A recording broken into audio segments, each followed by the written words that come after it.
ৰাইজৰ ক্ষোভৰ সন্মুখীন এজন বিজেপি পালি নেতা।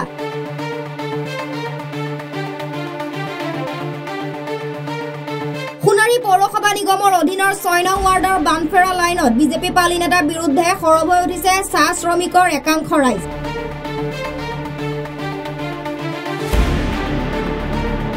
অভিযোগ অনুসৰি 6 নং ৱাৰ্ডৰ বিজেপি পালি নেতা উমেশ সিং নামৰ বিজেপি কৰ্মীজনে বিভিন্ন উন্নয়নমূলক চৰকাৰী আঁচনিৰ তালিকা প্ৰস্তুত কৰাৰ ক্ষেত্ৰত দুখীয়া শ্ৰেণীৰ লোকক বঞ্চিত কৰি কেৱল ধনী লোকৰ হৈ নিজৰ আদায় কৰিছে মুনাফা।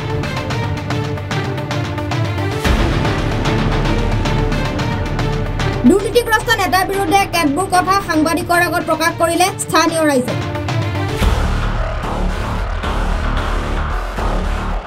বিজেপিৰ সবকা সাথ সবকা বিকাশৰ কথা কোৱা মুখ্যমন্ত্ৰী ডক্টৰ হিমন্ত বিশ্ব শৰ্মাৰ নেতৃত্বাধীন চৰকাৰৰ দুৰ্নীতিৰ বিৰুদ্ধে কেতবোৰ বিস্ফোৰক অভিযোগ ক্ষুব্ধ ৰাইজৰ।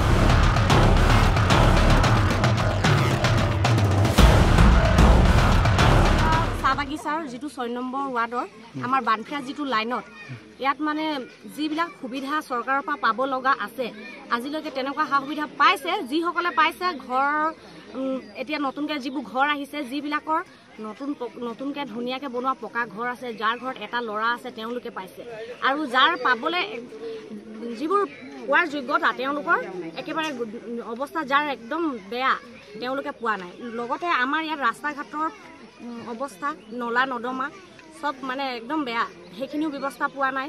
লগতে আমাৰ ইয়াত এজন দলীয় নেতা আছে তেওঁক দায়িত্ব দিছে যে এইখিনি কাম তেওঁৰ সৈতে প্ৰচাৰ কৰি যাবলৈ চোৱা চিতা কৰিবলৈ কিন্তু তেওঁ মানে কৰিছে যদিও মানে যিসকলে পাব লাগে তেওঁ যিখিনি সুবিধা আজিলৈকে আমাৰ ইয়াত পোৱা নাই আৰু যিবিলাকে পাইছে কিছুমান সুবিধা তেওঁলোকৰ মানে যথেষ্টখিনি আছে থকা মানুহখিনিহে পাইছে বাকী নথকা মানুহে আজিলৈকে একো সুবিধা পোৱাই নাই।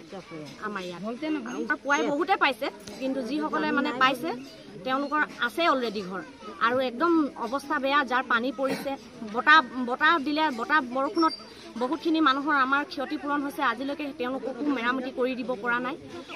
ইমানখিনি আৰু আমাৰ ইয়াত সমস্যা আছে মানে কি মানে যিবোৰ এতিয়া প্ৰধানমন্ত্ৰীৰ যি মানে কি কয় ঘৰৰ যি আঁচনি আহিছিলে তাত মানে কি হ'ল বহুখিনি মানুহ যিবোৰ মানুহৰ অযথা মানে বস্তু আছে বোলে ঘৰ আছে বহুখিনি ধৰি লওক মানে তেওঁলোক একো অসুবিধা পোৱা নাই সেইবোৰ মানুহক ঘৰ পাইছে। যিবোৰ দৰিদ্ৰ মানে ক'ব গ'লে তেওঁলোকৰ খাবলৈ এমুঠি নহয় সেইবোৰ মানুহ আজিলৈকে একো এওঁলোকৰ নথি পত্ৰ নিছিলে কিন্তু এওঁলোকৰ কৈছে যে হেৰাই গ'ল বা হেৰি অমুক হ'ল তুমুক হ'ল এনেকৈ পইচা দিলে পাব তেনেকৈ কৈছে। আচলতে কি মানে কি দালালগিৰি কৰিব আহিছে নেকি ইয়াত? হা আমি চাহ জনগোষ্ঠীৰ ল'ৰা বা আমি চাহ জনগোষ্ঠীৰ বাসিন্দা হয় আমি কি একোডাল আমাৰ হেৰি নহ'ব নেকি? আমাক চৰকাৰে একেবাৰে কি নেদেখে নেকি? হা আমি ইমানে কি মানে হেৰি তলৰ প্ৰজাতি মানুহ নহয় ন আমাকো চৰকাৰে চাব লাগে। আমিওতো ভোট দিওঁ আমিতো ভোট নিদিয়া নহয় ন।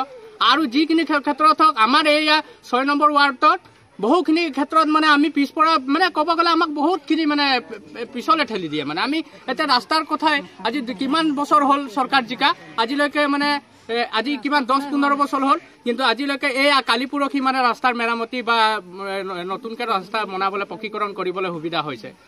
বাকী আৰু যি ঘৰ আহিছে সেইখিনিৰো মানে যিবোৰ মানুহ পাব লাগে ধৰি লওক ধনী গৰীব মানুহ পাব লাগে সেই দুখীয়া মানুহবোৰকো দিয়া নাই। আৰু কিছুমান আমাৰ দাদা এজনে আছে তেওঁ বিকলাংগ তেওঁৰ ফৰ্মখন কি হ'ল তেওঁ দিছিলে জমা দিয়াৰ পাছত ডেট পাৰ হৈ যোৱাৰ পাছত কৈছে তেওঁ কি বোলে আপোনাৰ হেৰি নথি পত্ৰখিনি হেৰাই গ'ল। তেওঁক আগত ডেট নাই নোপোৱা পাৰ নোহোৱা আগতে ক'ব লাগিছিলে যে ডেট তোমাৰ ফৰ্মখন হেৰাই গ'ল তুমি ফৰ্ম ফিল আপ কৰা বুলি কিন্তু সেইটোও নক'লে। কাৰণ কিয় মানে কি পইচা দিলেহে সম্পূৰ্ণ কামখিনি হ'ব নেকি? পইচা নিদিলে চৰকাৰী কাম একো নহ'ব নেকি? হা বহু মানুহ আছে তাত আমাৰ মানফেৰাত মানে সেইখিনি মানুহৰো আজিলৈকে মানে ক'ব গ'লে কিছুমানৰ অৰুণোদয় আঁচনি বা যিখিনি বহুতখিনি হেৰি সমস্যাৰ পৰা বঞ্চিত হৈ আছে মানে। আৰু বিশেষকৈ আৰু এজন মানুহ আমাৰ তাত আছে মানে আপোনালোকে ল'লে তেওঁৰ ঘৰটো অতি জৰুৰী মানে ঘৰৰ চব হেৰিখিনি চব টিং ফাট ফুটা সেই বৰষুণ দিলে মানে ডাইৰেক্ট মানে শোৱা ৰুমত বা খোৱা ৰুমতে পৰে সেইবোৰ মানুহৰ কৰিব লাগে। তেওঁলোকৰ একোৱেই ক'ব গ'লে পাৰ্মানেণ্ট কাম নাই আৰু তেওঁলোক দিন হাজিৰা কৰি খোৱা মানুহ তেওঁলোকৰ ঘৰ সেইবোৰ মানুহৰে ঘৰ ফাৰ্ষ্ট টাইম মানে চৰকাৰে সেইখিনি চকু দিব লাগে। যিবোৰ মানুহ ধৰি লওক একেবাৰে দৰিদ্ৰ মানুহ তেওঁলোকৰে হেৰি কৰিব লাগে। মোৰ ইমানটো